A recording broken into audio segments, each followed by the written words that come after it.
Brisbane's got to be just about the only place in the world where we've taken a treasury building and turned it into a casino. I don't go to casinos myself, but we had gone on holidays to visit my brother-in-law who lives in Las Vegas, the Las Vegas. In the various casinos, there are these observation platforms, and he had taken us on a tour of the Strip, and we're going from casino to casino. I had my son with him, he's about 7 at the time, and I thought, well, as we go around here, let's just look for people who look happy. So as we went from casino to casino, we watched people playing different games. I remember one place where they had pokie machines. There was this lady who was guarding 3 machines. She had this nasty snarl on her face. She didn't want anybody getting near her machines and taking her money. And she was guarding one machine and then the other 2 next to her as well. And then she had this bucket full of coins, and she was putting coins into all these machines and taking care of all of the buttons and making it all work and fending off anybody who got near.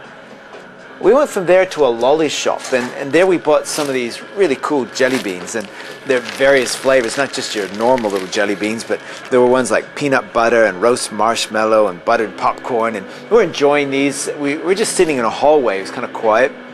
There's a window ledge that we were sitting in, and something funny happened. I don't know, maybe my son started shoving jelly beans up his nose or something, but something funny happened and we started laughing. In fact, they were laughing so hard they were rolling on the floor. And then I said to my brother-in-law, isn't it funny? Here it is, we've just gone through casinos where people are spending thousands and we didn't see anybody happy. And we spent $3.50 and we're the only people laughing in this whole place. It's pretty amazing. It says a lot to us about contentment. Contentment is one of life's greatest gifts. It's the ability not only to have things, but also to be able to enjoy the things that we've got. My sister-in-law runs a home for intellectually challenged adults. They had a field day where the residents were taken out to a casino. Everybody was given spending money for the day, and on they hopped in the bus off to have a great time. At the end of the day, when money had been lost on the tables, they got back onto the bus with many sad faces because a lot of money had been lost that day. But there was one guy who got on the bus. He bounded on with a brilliant smile. He was really happy. And when he was asked why he was so happy, he said, because I won today. He said, I won at the machines. They asked him more questions because they were really puzzled. He said, every time I played, I won.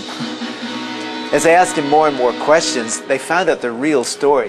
What the guy had been doing, he had taken the banknotes that he had, he put these into the coin change machine, and of course then out came the coins that would spill out. He would take these coins excitedly over to the cashier's desk. He would hand them to the cashier and of course in exchange get another banknote, which he would then take to the machine, and out came more coins again. This went on and on all day long in an endless circle, until finally he got on the bus a constant winner. When I think about that story of that young man, there's a lot of lesson there about contentment. It asks us the question, we have things, but do we enjoy the things that we have? The opposite of contentment is discontent. When I can't be happy until I have something I can't have. In fact, there's another word for that, it's called covetousness. When I have to have what you have in order for me to be happy. Covetousness is a certain way for us not to be happy with what we've already got. That's why God commands us. He says, don't covet your neighbor's house.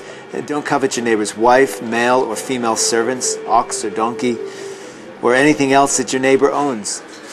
God says this so that we'll not only have things, but be able to enjoy the things that we do have as gifts from Him.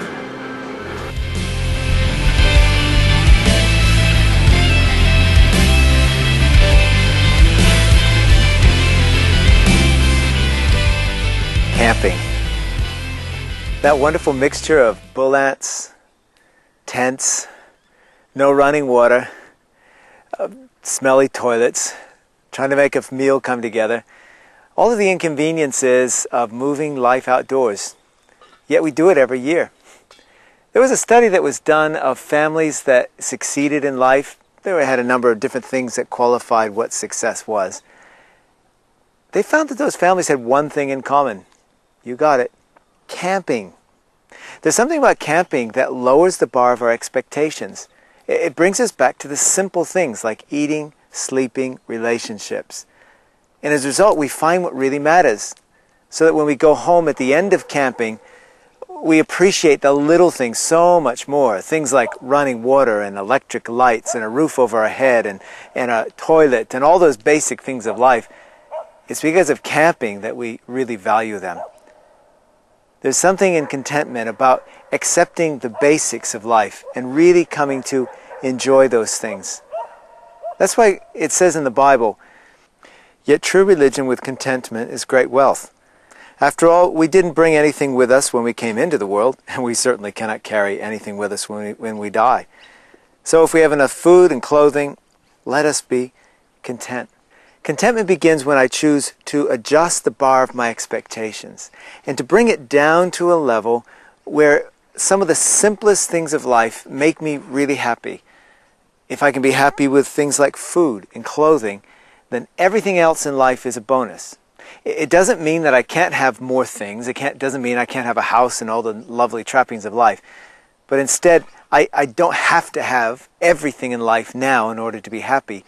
I've got enough now to live, so I'm content, and then everything else is a bonus. All of this comes when I develop a relationship with God, and He becomes the greatest value of my life. When that happens, then my life can simplify, and I can begin to enjoy some of the things that really matter, and then find contentment right now in life.